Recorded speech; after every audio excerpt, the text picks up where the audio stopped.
In this video, we are going to talk about 5 things that you absolutely need to avoid if you have this disease process. And it's something that affects 1 in 3 Americans.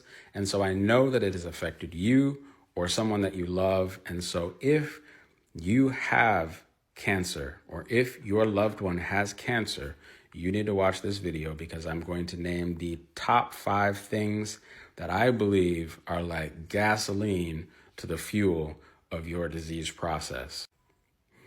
My name is Joel. I am a nurse and a naturopath. I've treated and helped hundreds of people with cancer understand how cancer grows, what they're doing that's causing it, and most importantly, ascertaining the cause, how to find out the cause so that you can treat the cause and not just the symptoms. And at number 5, we're going to go in reverse order, is supplements. They all start with S's. Some of them are a bit of a stretch, but I just wanted to make them all S's so that you could remember easier. So the number 5 is supplements. Supplements are something that are not necessarily bad in themselves, but they are something that people will focus on as the magic cure for their disease, which leaves them, scot-free from having to change anything else in their diet, in their lifestyle. And that's where the cancer will get you. So do not focus on supplements as your end all. Like, you need to look at your life as a whole. Are you exercising? What are you eating? What are you drinking? Are you getting enough rest? Are you getting outside in the sunshine enough? How's your mindset? What's going on inside of you? So we're going to touch a bit on those in the other 4, but number 5 is supplements. Do not focus on supplements as your answer. Number 4 is Subway. And when I say Subway, I mean all fast food. You really need to stay away from fast food during your sickness because honestly, you just don't know what's in the food, period. Like you cannot understand what's really in the food, and you need to be in the habit of reading ingredients and staying away from as much processed things as possible. The dyes, the preservatives, the extra sugar, which leads me to number 3 on the list, and that's sugar. Lots of people want to argue with me about sugar, and they want to say, oh, well, if you only take out sugar, does that mean you'll be cancer-free? No, that's not what that means. I am a very holistic person when it comes to looking at your health. And so you have to understand that sugar is a food source for cancer. That's why PET scans work. Like, it's the science behind the PET scan. Cancer cells absorb the sugar that's got dye in it, and they light it up in your body because only the cancer is able to absorb it that quickly. So that's why you have to avoid processed sugar, especially. So that is, that's number 3 is sugar. Number 2 on the list is going to be sausage. We're going to go with sausage.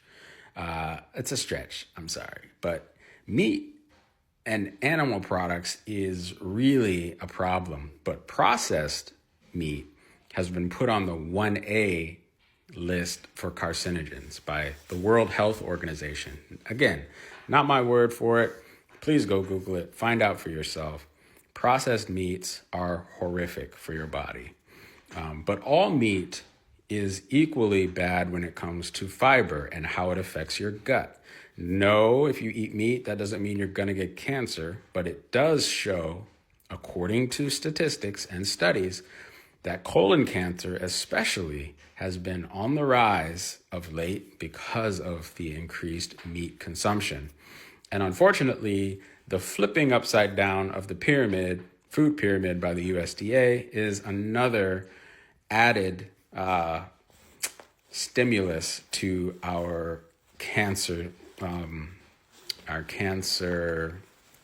cases in America. So buckle up. 1 in 3 is probably going to be more like 1 in 2 by the end of the year. Hey, so I've gotten a lot of questions and concerns and people with cancer, and I understand your desire to learn more. However, on this platform, it's very difficult. So I've put a link in my bio. It's free to join my school community where we can just talk, and it's safer. I don't want to be banned off TikTok. So just something if you're interested in. It's not a big deal. But when it comes to asking me questions within TikTok, I can only answer very surface questions, and this is a very touchy subject. So just join us in school, and we can chat more. All right, number one on the list is going to be stress. Stress, out of everything that Americans experience, is probably one of the most common reasons for cancer, because stress, it does incredibly harmful things on your body. And it really fuels cancer. Now, stress comes from multiple different places. Like, it can be just your daily lifestyle, but it can also be things like unforgiveness or anger or bitterness. These are all stressors that can sometimes be subconscious and sometimes be just harbored inside of you, repressed, pushed down into a box in the corner of your mind, and you don't really know that it's there. But you have to begin analyzing your life, analyzing what's going on inside you, analyzing when the cancer symptoms started, what was happening in your life, how did that affect you? Are you letting it go? Are you able to let it go? Worry is another one. Worry and anxiety, these are fears for a hypothetical future that may or may not occur. And these build up stress hormones in your body that are just delicious for cancer, I'm telling you. And so you really have to examine your mindset as, I would say, the number one cause for cancer. So these are the 5 things. I hope it's helpful. Again, if you have questions, please DM me, but know that I can only answer to a certain extent. And if you want to go in depth, please join my school group and let's chat further. Let's talk. Because there's a lot of myths going on around about cancer. There's a lot of hopelessness going on about cancer, and it's not a hopeless situation. A couple myths that I should probably name before I go is, one, cancer is a parasite, or cancer is mold. That I don't know if that's true or not, but that's the issue. Like, nobody really knows if that's true. And people that like want to die on that hill are generally people that are not willing to change major aspects of their life. And so they want to say, oh, it's a parasite, so therefore all I need to do is take some anti-parasitic or ivermectin or, something like that, and I'll be cancer free. And some people are. And that's the thing. But it doesn't happen for everybody, and it's not something that is proven fact. Same with mold. I mean, even my mentor, Barbara O'Neill, is a proponent that cancer is a mold, and it may be true, but a lot of people are grabbing onto that and just taking antifungals and hoping that that's going to cure their cancer. And sometimes it works and sometimes it doesn't.